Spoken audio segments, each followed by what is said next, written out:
Welcome to the Mindset Mile podcast, the show that'll leave you empowered to take action towards becoming the turned up version of your already awesome self. I'm your host, Aisha Zaza, and I'm so glad you're here. Let's go. Hey fam, welcome back to another episode of the Mindset Mile podcast, and happy Monday. We're going to talk shame today. Because no matter who you are or what you do, I feel like the root issue to so many behavior patterns and negative thought loops we find ourselves in come from guilt and shame. And you might not even realize that it's shame because it comes disguised as negative self-talk or low confidence or lack of patience or in the way that you project things onto others. But I'm learning as I go, and by go, I mean through life, therapy, parenting, and just with age, that guilt and shame drive a lot of our behaviors we may find ourselves wanting to change. So I thought it would be a good time to expose some of that shame and not so much give you permission, but rather empower you to let it go. Because shame really is like the heaviest dead weight that you're carrying around. And most, if not all of it, is unnecessary. Why would we carry 50-pound backpacks up Mount Everest if we don't need to? I mean, in that situation, you would need to, okay? But like in the metaphor of life, like why are we carrying more weight around than we need to? It's already hard enough. So something I've been working on specifically is my reaction to when I'm feeling irritated, impatient, or frustrated, and specifically with my kids. Now, I know that it's okay for kids to see us make mistakes in the way that we act or regret the way that we respond, and that we come back and apologize afterward and explain big feelings after they happen or when things cool down. But it's really important to me that that is the exception and not the rule. But in the meantime, and so often, parenting is about parenting ourselves. And trying to do that in the middle of when you're being pushed to your limits is hard. Especially when you're trying to unlearn ways in which you were programmed from either your upbringing or you're just trying to break certain cycles. So in any case, I'm actively working on my responses, and I realized that a part of what was making me feel so bad about my patience was the shame I had around feeling like I have no patience sometimes.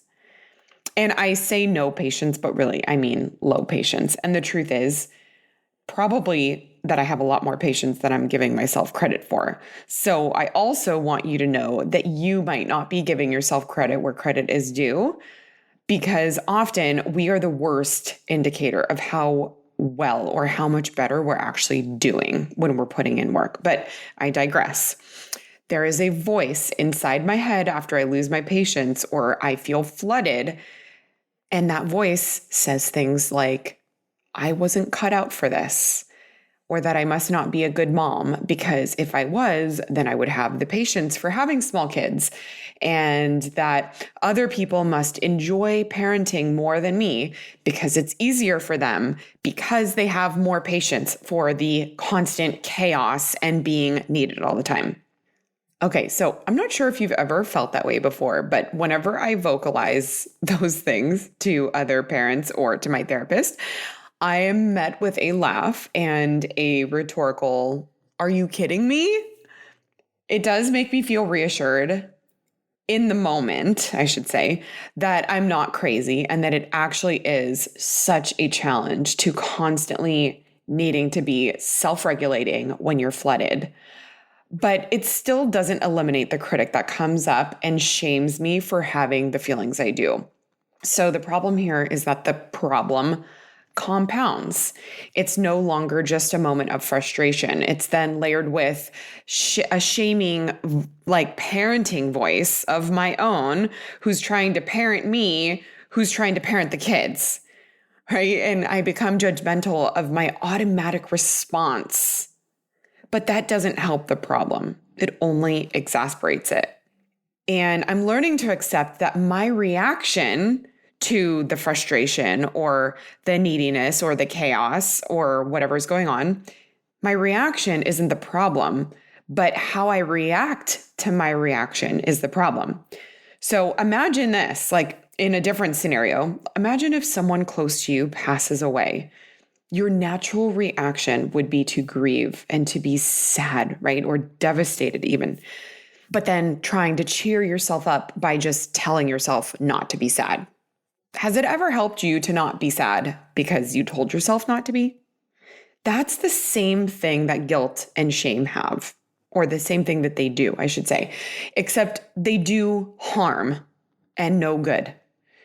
I don't know in which ways you feel guilt, but I feel like so many of the conversations I have with people, guilt reveals or rears its ugly head in many scenarios, from feeling guilty about not texting back right away, to not being able to spend more time with certain people, to working too much or not working at all anymore, but still feeling the need for hired help to help with childcare or with the household, or feeling guilty for saying that you do something that you didn't do, guilty for taking time to do something for yourself throughout the day.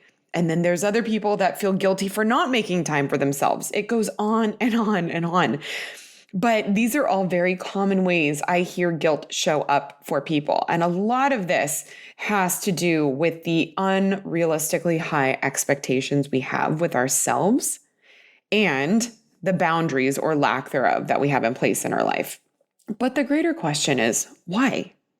There might be times where guilt is coming from an outside source, but in many cases, the guilt comes from within.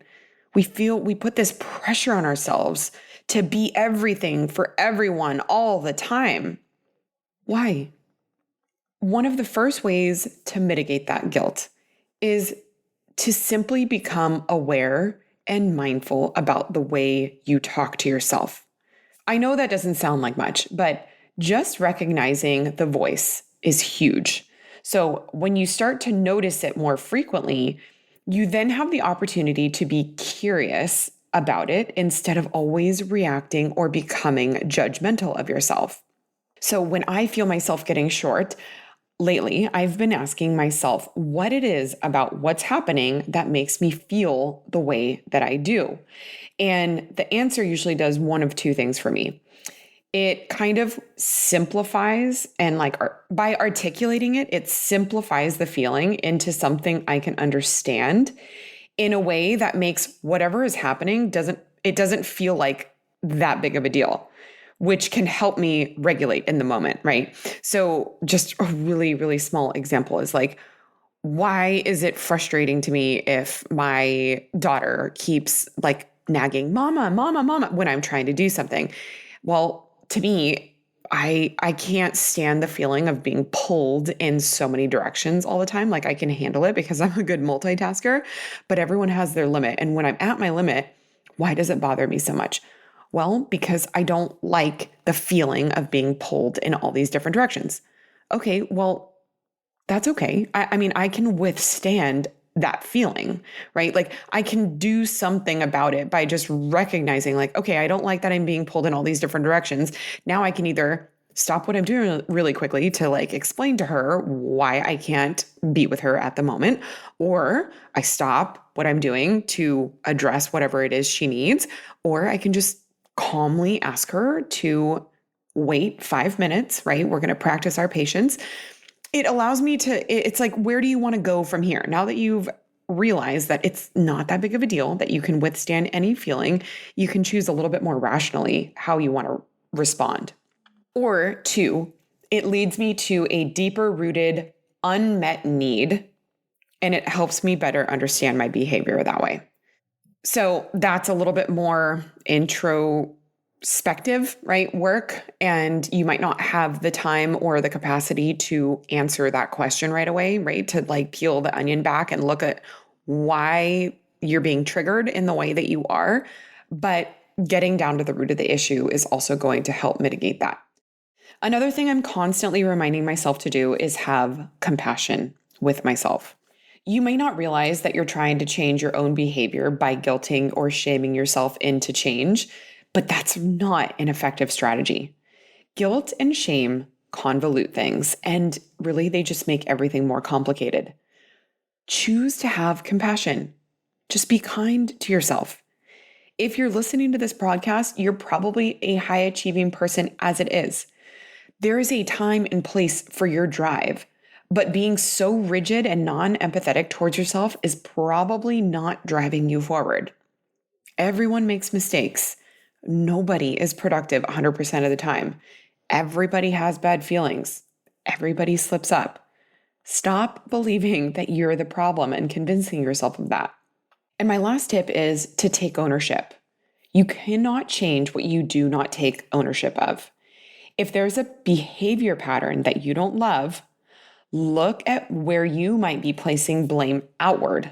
And if you're always blaming circumstances about why things are the way they are or why you are the way that you are, then what you're doing is giving away all of your control to make behavior change. Okay, so this is a slippery slope here. By taking ownership, I don't mean that you need to become judgmental or mean to yourself about it. Okay, because this is going to probably admit a character flaw. Don't be mad about it. Just take ownership of whatever it is you did or do. And once you do that, now you have the power to mold and to change it. And it's going to be a process, a lifelong one. Okay. So give yourself patience, but it is such a freeing feeling, even though you might realize that you have some work cut out for you. But at least there's hope then for things to be different instead of sitting in this blame and shame. Okay. I really, really hope that this helps you take off some of the burden of your own self-inflicted guilt and shame. I really hope that it helps you, and please send it to a friend and tag me on social media so I can see what episodes you're loving. You can tag me at Aisha Zaza, and do not forget to hit the subscribe button so you never miss an episode of the Mindset Mile podcast. I cannot wait to see you next week, and until then, make it a great day.